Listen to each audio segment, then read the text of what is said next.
Are you scared of Tukaram Mundhe? Why should I be? What happens when Pani Puri on the roadside gets banned? That's something which we need to ask Tukaram sir. What kind of audits are required in a restaurant? All the team members need to have a health checkup done. What is the biggest lesson you've learned from 35 years in the hospitality industry? You have to always have a smiling face. What is the best way to get a room upgrade? Tell me about a customer experience that you will never forget. Once worked in a hotel which had Michael Jackson come and stay. What is like something that outside people have misconceptions about? The biggest misconception about five-star hotels is that When you're on a holiday, you want to wake up late. people come at 10:29 running because 10:30 the buffet shuts. I'm one of them.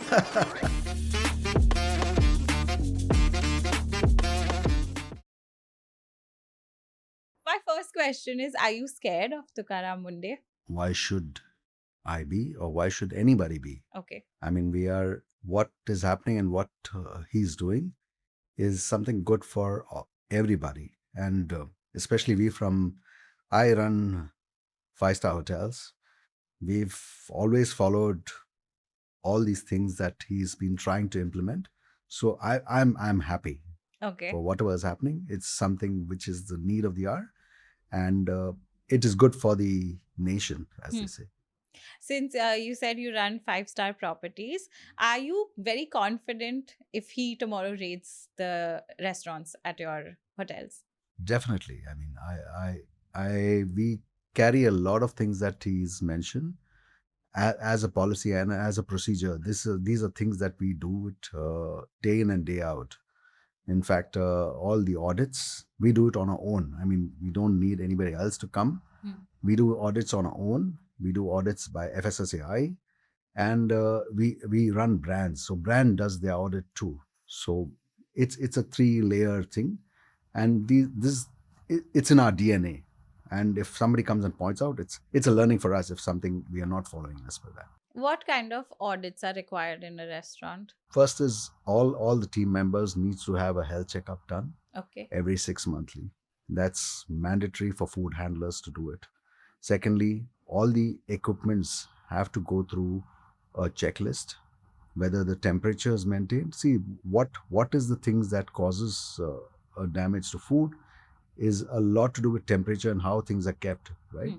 If a fridge is supposed to be below 5 degree, it has to be 5 degree. And in a daily basis, our team has to make a record of it, that the temperature we've checked, it's 5 degree or below. So those are things that's in our DNA, and we do maintain it. Cleanliness, of course, what is visible in front is normal. I mean, a lot of people say it's clean. In front, it looks clean. But these are small things that we need to do to make sure that hygiene and health standards are maintained.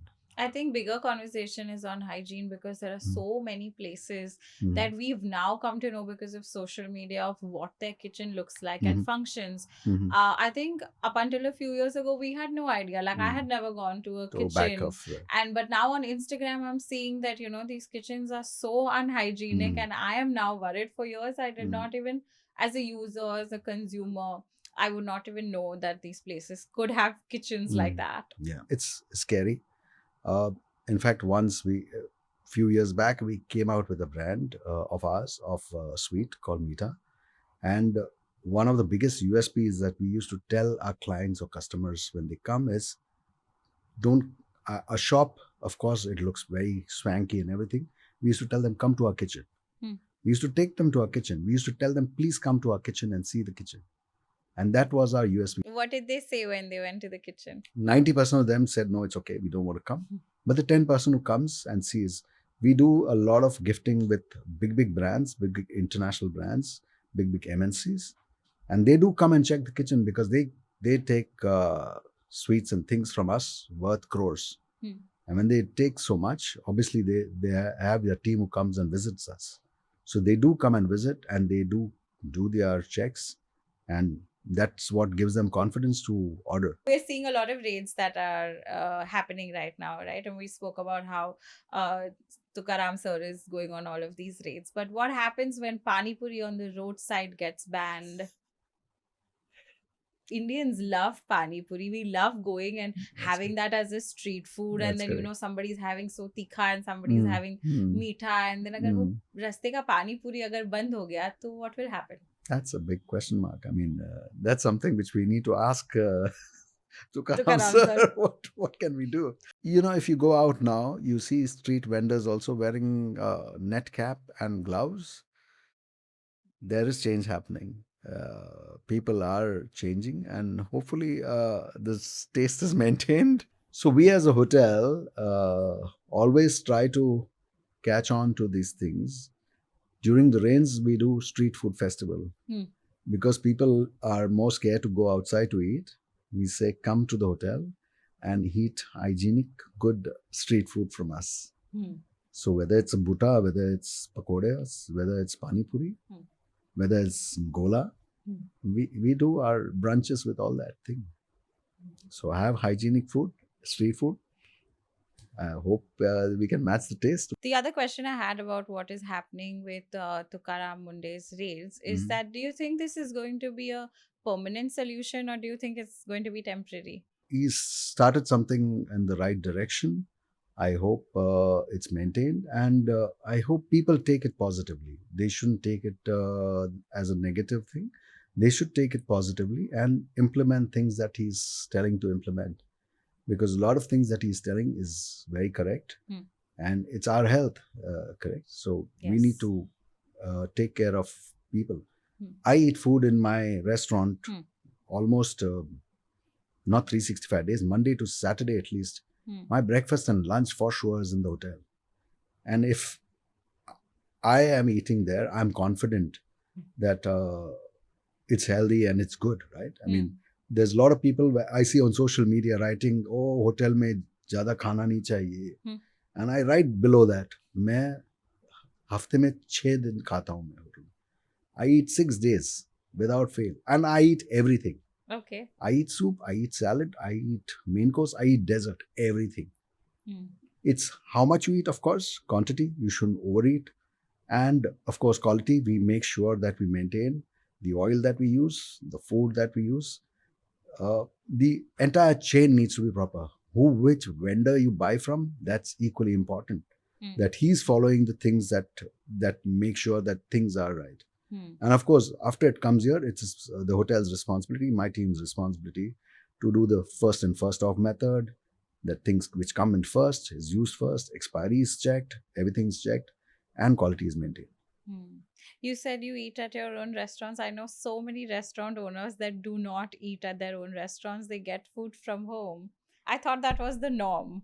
No way. I mean, my wife has never cooked for me, other than dinner, of course. She's like, you're in the hospitality No, industry. dinner is something which I try to make sure that I eat at home. Okay. And of course, Sunday is something which is with family. I eat at home or sometimes go out, of course. And you get to try a lot of different things also. I'm a guinea pig. So a lot of things that is, yes, happening the too. chefs want to try something new. Most of the times it's me. And there are times when after my lunch also they bring something, we wanted you to try. And yeah, it's tough, but I try to maintain myself here. Tell me, as a user, consumer, customer, how do we come to know what places are going to be hygienic or not, or which ones should we definitely not eat at? Yes, it's very difficult. Sometimes what you see from front is not what is there behind. I don't know, as a layman, it's not something which is very easy. Even when I go to certain restaurants, even I don't know what is there. A lot of things, of course, you have to check what you can see from front. A table which is clean and not sticky, of course, that's important. A staff or waiter who's clean. Toilet is clean. These are basics that you can follow. Of course, not many people will allow you to peep into their kitchen or something, but a lot of things which is visible at least should be maintained. I think that's 90%. 10% you've got to trust. Yeah. That's true. But do you think this happens more in the QSR space? Like when it's just a kitchen, just a cloud kitchen, it's then more unhygienic. Not a lot of people are coming. Yes, I think there are a lot of cloud kitchens which are there, and that's a little iffy. when there are a lot of, one cloud kitchen is running 5 or 6 outlets. Those are a little question markable. But most of the thing, I think, with what is happening now, I think there's a lot of fear which is there, and it's good fear. I mean, it Yes. was the need I of the think hour. people would now be careful about Yes. not only how they're running the place, but also what ingredients they're using. Ingredients, yes. Like I said, the back end process is also equally important. What they buy from the market, there are cheap products available in the market, and if you use it, obviously it's not going to be healthy. It's not to say that expensive products are only good, but you got to see how your entire chain of things come from. You've been in the hospitality space for years and years. Tell us Decades. the decades. How long has it been? It's 35 years now. 35 years. Oh my God. The amount of wisdom you might have. I don't know if wisdom or there's nothing else that I know to do. Yeah. But tell me, what has been the biggest shift you've seen in the hospitality industry? Social media, I think, has been the biggest shift. Advent of social media. Yeah, I tell even my team members that there's a lot of learning that you can see from what is happening. There are different brands, different people doing different things, and there's a lot of learning that you can see from what is happening across. So it's a positive impact. How has social media changed the hospitality industry? I think nowadays people are going out much more to dine, and of course we sometimes laugh at all the youngsters who come just to click pictures first and then eat. But it's good. Our chefs have now become creative. They know presentation is equally important, not just the taste of the food. So the look is important. So it's a plus. I won't take Gen Z's coming and clicking snaps and this to be a negative. It's a good thing. Yes. And it's made us creative. Food, we say food, it's not just by eating. Of course, eyes and nose is equally important. So it's giving a good plus for us. For a hotel, how much of its business relies on the restaurants? Depends from hotel to hotel. There are some hotels where it's almost 50% of our revenue comes from restaurants. Okay. And there are some which are lesser. But it all depends. Of course, there are some big hotels which are doing even more than 50-60% of the revenue coming from food. From food and beverage. But isn't there more investment on the rooms and the other services? There's more profit from rooms. Food and beverage definitely gives a positive plus to the revenue. So though the profitability is lesser, but it's equally important for us. Okay. Tell me, in the hospitality industry, what is like something that outside people have misconceptions about? Biggest misconception about 5-star hotels is that we don't make mistakes. Okay. We do make mistakes. What kind of mistakes? Menu, maybe a food which is being told and something else comes out. Okay. That's a very common thing that is happening. And people think that 5-star hotels, ye aapse kaise ho gaya hai? We are also human beings. We do make mistakes and we accept it. There are a lot of times when we don't make mistake, but we have to, because the guest is always right, we have to listen. But when we make mistakes, we very openly accept and we apologize and we improve. So it's not that 5-star hotels or bigger brands do not make mistakes. The best brands do make mistakes. And what they do after that is what is important. Tell me about a time that you had a learning from customers and you implemented a change. Something small, which we see in smaller hotels also, which we learn. Local food, sometimes we see in smaller hotels, which they use. And in bigger hotels, which we think, we shouldn't put a vada pav or a Maggie in the buffet. But in this kind of rainy season, that's our fastest running food. You come to our restaurant, maximum of our guests is asking for vada pav and Maggie. Yeah. For breakfast. Yeah. Okay. So it's something which I told my team to start doing this, and they were like, "Why?" And now they're saying, "These guest is asking for this. I mean, there are people who come from Delhi and from other places. Even international guests would International love guests, to try. yes, of course. And one great change that we are seeing now is a lot of foreigners asking for masala dosas. Masala dosa. That's the hottest and the most in demand which a Okay. foreigner asks for. Okay. Of course, butter chicken has now become like a norm, but masala dosa during breakfast, you see the foreigners, they come. In fact, there are people who are consultant for us who come from abroad for our hotels. Okay. And he's an American. Okay. The first thing he does is morning, 2 masala dosas on a daily basis. Tastes are evolving. People are becoming more adventurous. Indians are becoming more adventurous. Indians were a little more conservative, but they're getting much more adventurous and trying different foods. And different cuisines. Cuisines, yes. Like up until a few years ago, there was only Indian Chinese. Yeah. Then there was Indian, Chinese, Asian. And now you have everything that people are having. Yeah, so Japanese food is now catching up a lot. In fact, we've got a couple of hotels with Japanese cuisine. In fact, we are just expanding it into the other parts of the city because Japanese cuisine a few years back, maybe 7-8 years back, was not so popular. But now it's gaining so much of popularity and people are loving it.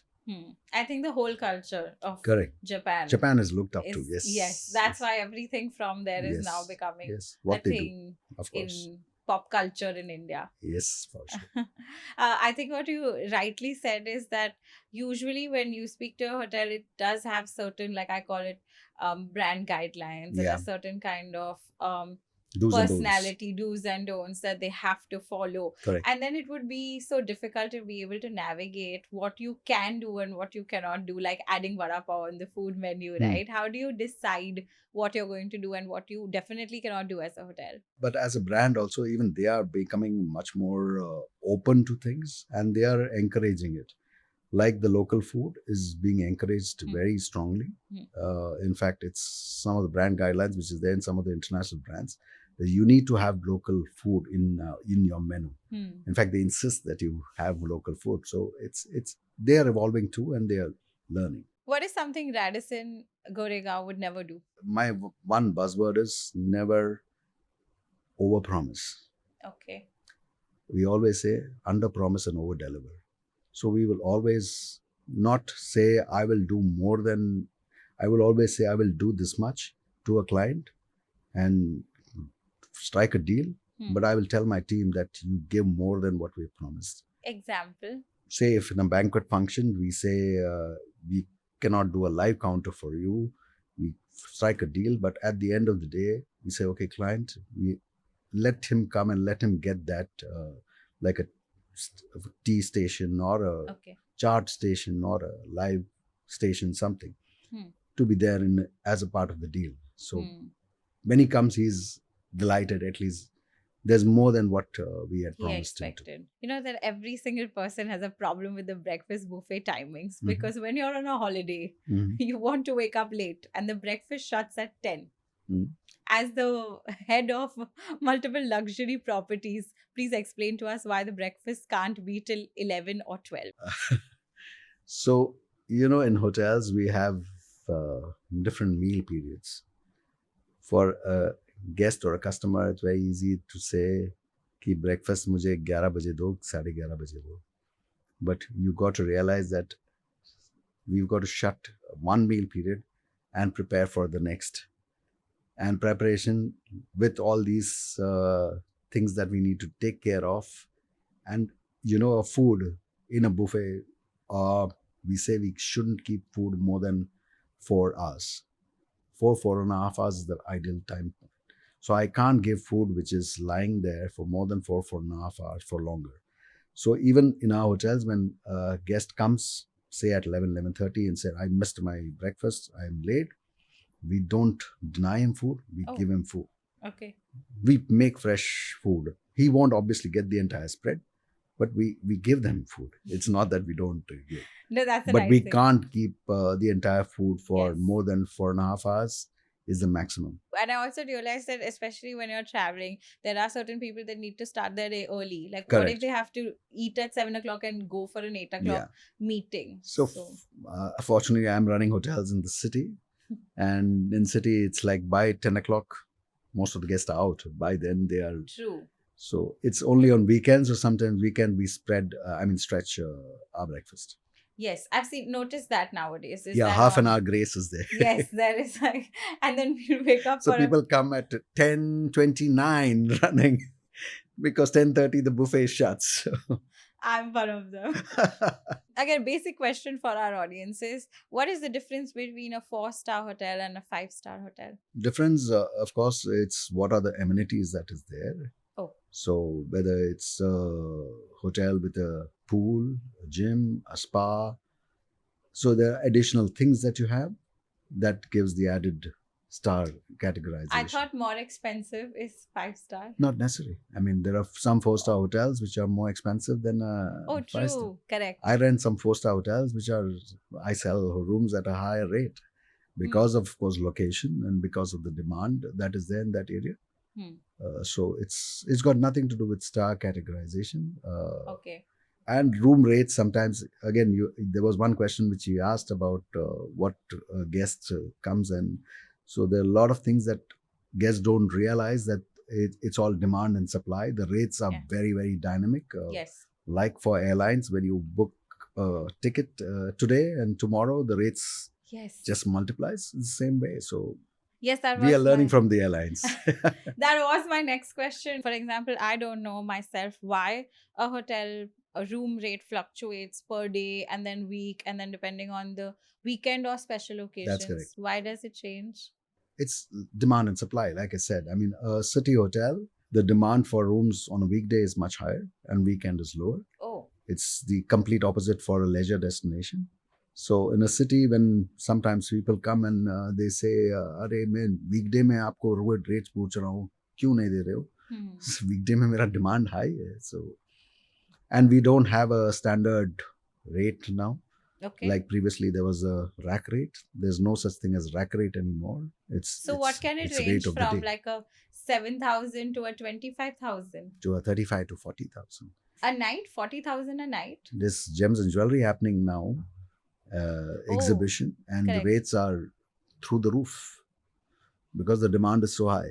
So a room that I could have got for 7,000, just because an exhibition is going on, I will get at 35-40,000 a night. That's correct. So the faster or earlier you book, the better. So planning is extremely important. Are there hacks to book it to get a cheaper room? Earlier is of course better if you plan early. The later you go, when the demand increases, the rate goes higher. It's the same with airlines, of course. If you book a room early, you will get, book an airline ticket also early, you get a decent rate. There's some somewhere we have read about you book on a Tuesday for an airline. Yes. I've tried. You have tried? No, doesn't work. Tuesday afternoon, Thursday night, they say that then you'll get it for cheaper. Yeah. I've never tried it. I've tried, but it's never... So we know for hotel, it's not like that. It's not like that. Earlier is better. Okay. Of course, planning is better. Knowing what is happening, if there are exhibitions happening, you have to be rest assured that the rates are going to go higher. In fact, the exhibitions now is happening in Bandra and Goregaon, but the demand is so high that even city hotels, the rates have gone higher. Oh. Because it's a ripple effect. Also because there are limited amount of that category of hotels in the city also. Yeah. At least Mumbai can take many more hotels now. There's demand for more. And more hotels are coming up. I could be wrong. Is that it's a low margin business, right? A lot of people think that 5 stars make a lot of money, but there's a lot of expenses that go behind There's a lot of expenses, and a gestation period is much longer. Okay. It takes much longer. I mean, a lot of people think that you build a hotel and you straight away make money from the next day or next year. It takes 7 years minimum to start making money, of course. Then does it make sense to put your money into making a hotel? It is a drug. I mean, I tell people who new people who come to make hotels, it's like a drug. Once you make one, you want to make more and more. Okay. So it's a little longer duration, but the returns are of course there. It's not that it's eventually. It takes a little bit of time, but once it starts making money, it takes money. Okay. And a difference between building a building and a hotel is the hotel is your own asset. A building you buy, you build and you sell the flats and you're out of there, right? This is still your property, so it's still your asset. How do you manage multiple 5 stars together? Every 5-star has the same thing in their DNA. There are little nuances which differ in each brands, but for us, everything is guest is always right, guest is God. We need to take care of our guest and take care of our employees. There's not much difference between brands. Everybody is almost the same. There were years before when things were very different, but now it's almost the same. You've mentioned twice that guests are always right, and that could be your philosophy, but that's not technically correct. We always run with the philosophy that guest is always right. But what if a guest is demanding something that is not justified?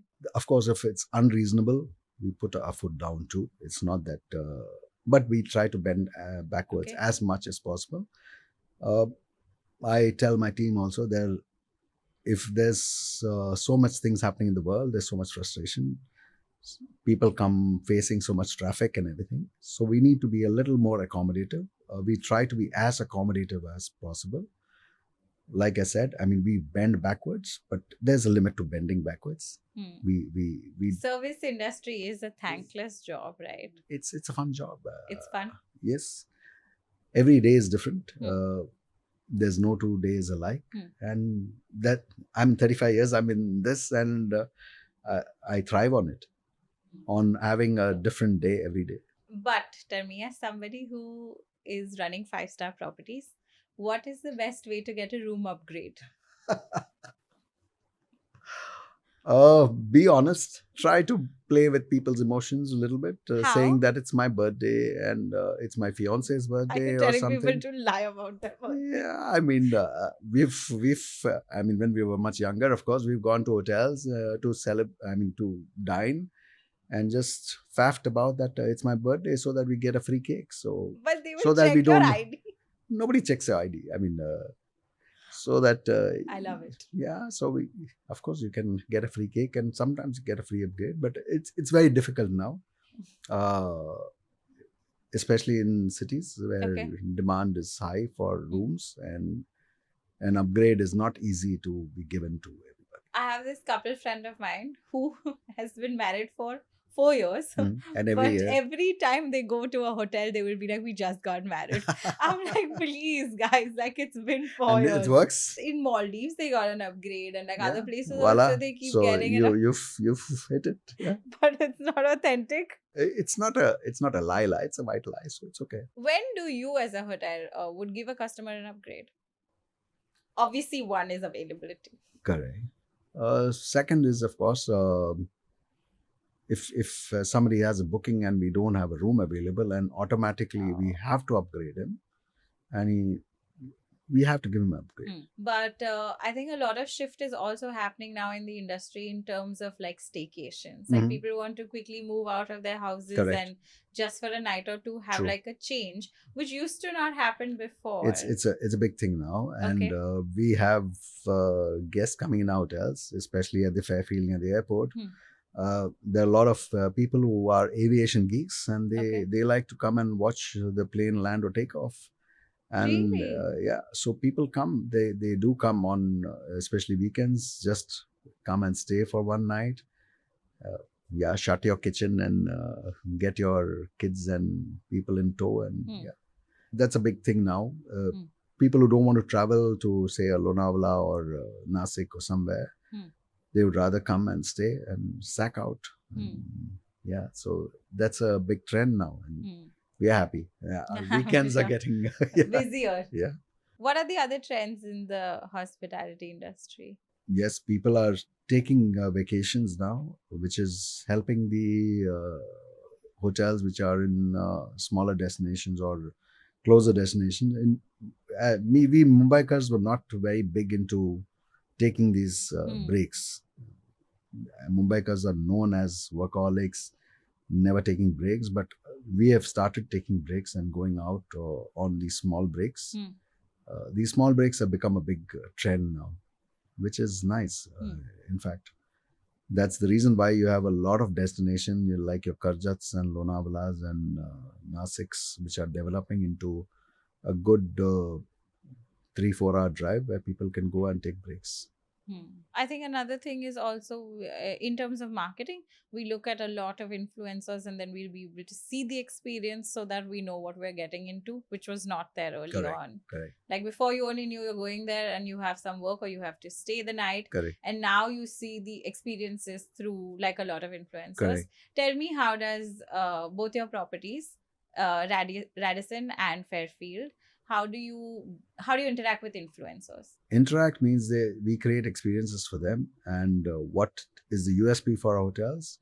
Each hotel has its own USP, so we try to focus on that. Okay. And they come out. What is the USP of Fairfield Marriott Airport? Like I mentioned, I mean, we are the closest to the airport, and we have an unobstructed view through 50% of our rooms where you can see the entire runway. And there are a lot of people who say they can just come and sit by the window, watch a plane land or take off. I mean, I myself, when we were building the hotel, I used to go every day to our rooftop pool. Okay. Just to see how a plane is landing and taking off. In fact, there are geeks, aviation geeks who come from abroad. Oh. There's a group of them who come just to watch the plane. And they have manuals, they keep writing things and they keep a tab on things. Oh, wow. And they go all over the world doing this. Oh, that's interesting. I've never heard of that. No, the aviation geeks are a big trend now. Tell me about a customer experience that you will never forget. You know, I've once worked in a hotel which had Michael Jackson come and stay. Oh. And he left instructions or note for the city. Okay. In the pillow cover and the mirror. So I was working in the hotel where he came and wrote that. And I've met him like almost face to face. Oh, wow.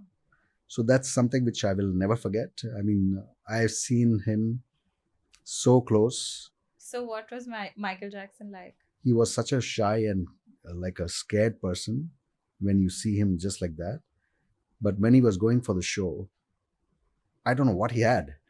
He had such a bounce on his feet that I still can remember. And I'm talking about almost 30 years back when he came to India.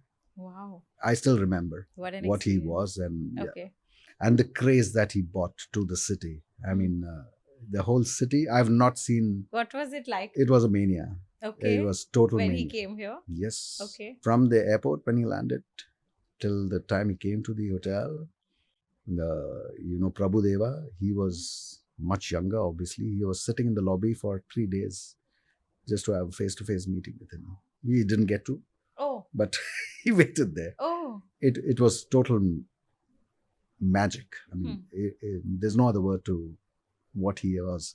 And if you've seen the movie, that's not even a small part of what the mania that he creates, even in a country like India, 30 years back. Yeah. Wow. When there was no social media and nothing. I've not seen anything like that. I mean, I've been in the industry for so long. So. His bodyguards were very close to me. I mean, they had given personalized autograph of his too. Oh, nice. I somehow have lost it. Okay. But on a cassette, he had given. Nice. That is unforgettable. And he had given me a VIP pass, but I didn't go because I was working. Oh, no. Yeah. I remember working at a hotel where Justin Bieber was staying when he came, and one entire lift was just blocked for him to go up and down. I did not know that happens. And you went in. I was going in like this, and then they were like, "No, this is Justin Bieber's lift." I was like, "What do you mean Justin Bieber's lift?" Oh. It's like 3 दिन तक ये सिर्फ Justin Bieber ही इसमें travel करेंगे up and down, and nobody else is supposed to go. I was like, "Oh, I did not know that happens." It was very fascinating for me. So some of the things that you see in hotels are very. I mean, especially when these high-profile people come in. There are a lot of presidents, prime ministers who come, and their security detail is so precise that you've got to follow that. Yes. And then the dog squad comes into the room to come and check. Oh. And they mess up the whole thing because they're checking everything after the room is done. And the housekeeping has a tough job to get the room back in shape. So. Oh, yeah, correct. Cops have to have your details and everything. And of the hotel. of yours also, whoever is going to be there on that floor. I don't know if it's a misconception, but how everybody says that hotel food is never tasty enough. Hotel, अगर 5 star में खाओगे तो obviously वो वाला मजा नहीं आएगा.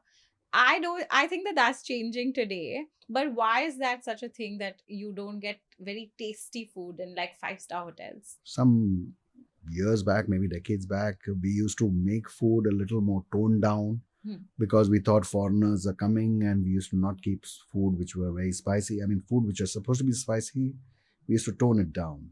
But it's all changed now. And like I mentioned, the international travelers have also been much more accepting to the fact that if they have spicy food, they can eat spicy food. It's not that they will, of course, make faces, but they do love it, love eating spicy food. So it's no more, I think, those misconceptions. It's not true now. Hotel food is tasty. We have to cater to so many people, especially people who come from localites also. So if somebody had to get married at Radisson Goregaon and they had to book it out for 2 days, how much do they look at spending? Average spend of about 50 lakhs upwards. Out of what need did Meethaa by Radisson begin? In hotels, generally, we used to always have a pastry shop. When this idea came to us, and we jumped onto it. It was a brilliant idea, and it was something which we thought that it is the need of the hour. Why should Indian sweet not be considered upmarket? So we took it really, like they say, bull by the horns. We jumped into it fully. And we developed it into such a brand that people now all over the country know about it, even abroad. When people go, they take take a box of Meethaa with them. It's something which has evolved really well. It took us almost 2.5 years to really make it into something which is there in everybody's mind, hearts, make people salivate maybe. But it's really now come of age, and we are spreading it across the city, and we are very proud of it. I think I have to give my 2 cents. Is that one that I assumed that it will be nice, but when it came, I was very pleasantly surprised that from a Radisson I will get something that is so tasty, and the desserts and the Meethaa was obviously really good. But when I ate the samosa and kachori, I was very surprised because it's supposed to be like local, and that a 5-star will not be able to replicate the taste. But when we had it, and even my entire team had it, they were just like, "What is this samosa?" That's so The nice. size was so huge. So we love that fact that you're getting that portion size. Value for money.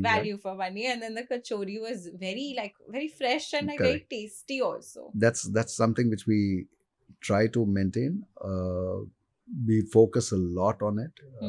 There's a lot of tasting that I have to do. I'm sure there's a lot of tasting has to be done. Yeah, so we do a lot of now. When I worked for a 5-star for their marketing, I remember once the chef had called the social media team for the tasting. Also because younger audience and they wanted to appeal to that. And then I was like, can I say what is not good with this or not? They said, no, please tell us. Yeah, honest feedback is very good. And we had so much to try and so many different variations. That sometimes become very difficult when you have so much to try that after a certain time your taste buds all go. It's just like that much is enough. I also remember eating sushi at a 5-star because one piece was and we calculated 700 rupees. So at that time when sushi was not a thing and it's flown in and stuff like that, and then I was like, now I have to try the sushi because it costs 700 rupees. And it's very tough when you have to say whether you liked it or not. No, I was like, I need to develop a taste for this because I have this? Like I've never had this thing in my life before. And sushi, like they say, you have to develop. It's an evolved, So I had it once, it was okay. Second, now I have it. Now you love it. Now I'm a regular. Yeah, that's why Japanese cuisine now, like I said, people in India or Mumbai, they love Japanese food now, and they've accepted it. Yes, now it's become a part of like a cuisine, even for the older people. Yeah. Who were very like, very correct. Very averse this change. No, and there are a lot of videos which come out also of how to eat a sushi. Yes. Correct. And we used to always say struggle with the chopstick. But there are Japanese who say you use your hand. That's the way to eat And sushi. enjoy it, So right. we are very happy since we love eating with our hand. I think it's nice. How does a hotel and you personally deal with like Gen Z staff coming in? Because their way of working is much different from what we had earlier. Yeah. I think we went through a little bit of a stumble when we had the COVID, and there were young kids who came in who did not necessarily go through the grind of hotel management school or didn't go through the training that they had to. So that was a little bit of a stumble those 2-3 years that we had. But things are coming back online. Fortunately, hotel industry is growing a lot. So there's a lot of opportunity that is there, and the growth that it took me so many years to do, it takes maybe 50% lesser time for them to grow. So Okay. there's a lot of potential that is there, and I think the Gen Z is coming back, and workforce is coming back into hospitality. Hotel management schools are getting students who are coming for studying hospitality, and people are coming back on track, I think. Okay. Tell me something that people should expect when they are coming to Radisson Goregaon. It's a smart business hotel with a lot of character and with some amazing dining options and a great spa. I mean, But also there is a misconception that hotel food is very, very expensive, which I don't think now with recent times, the kind of hotels that we have even outside, I don't think that the gap is very high. Like earlier, it used to be like you're going to a 5-star means everything is going to be very, very expensive. But now I don't think that that happens as much. no, I think that's a very big misconception that people have. Like even Meethaa, our pricing is almost what you have with other mithai shops, and we are not expensive. We have a slight bit of premium, of course.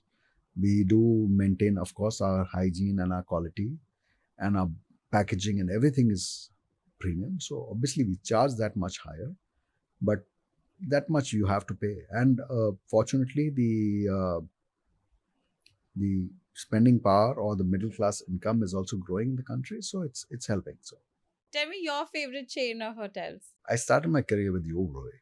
Okay. So Oberoi is a very I still have nostalgia and still have moments where I love what that chain has done. It's kept to its brand. It's not spread out like made 100 hotels. They are just 25, 30 hotels. And they have really, really fine properties. So if you really want to splurge, because they are not cheap, I would love to go and stay at the Oberoi. But otherwise, I love your independent hotel brands, which are one hotel, two hotel ones, which are unique and which have character. And now I have a pet, so which is pet friendly. So okay. Interesting. But I think Radisson as a chain of whichever Radisson you go to, I think it's one place where it's affordable also. yeah, It's not so very expensive. it's a brand which is maintained its thing. Yes. So also Marriott also has Marriott different levels of brands. Now yeah. So it's affordability wise, Affordable also, maintaining the standard, and also there is a certain kind of premium. yeah, you feel know to what it. to yeah, you know what to expect, and Yes. you will get that. So Yes, correct. it's something which you're confident when you walk in. Mr. Ajoy, do hoteliers have work-life balance? I think we are now becoming a little more conscious about it and trying to have a good balance. It's always tough. Of course, we have when there's festivals, Diwali, we are busy because Meethaa is a big thing, and we've got all our people work 24/7. I mean, they really are onto it. Christmas time, there's Christmas functions. New Year, we are busy with our New Year events, but we try to have our moments. I'm a pet parent, so every day, if I don't reach home by 8:39, if I reach home after 9 o'clock, he's a husky. He Okay. talks a lot. Okay. So he comes grumbling and asking, like, I Where mean, were you? I'm sure he's like, what the heck? Why are you late? So I try to maintain, and a little bit of my, you could say, fitness or is maintained because of him. Yeah. I have to take him for walks, and that 1 hour is totally dedicated for him. So that really helps in. That's my work-life balance. I mean, that's my baby. When I go home, But maybe that's true for now, but especially when you began in the industry and you're doing it for 35 years, what kind of sacrifices does somebody have to be to make to be here? yes, it's not an easy job. I wouldn't say it's easy, and especially to Gen Zs. You Yes. got to be ready to sacrifice things if you want to become something in life. But the pleasure that you get, like I said, if you want to grow, you need to sacrifice things. And every day, like I said, is a new day. Tell me, what is the biggest lesson you've learned from 35 years in the hospitality industry? Biggest lesson or biggest learning is to have patience, to stand on your feet and take quick decisions. Hoteliering is not rocket science.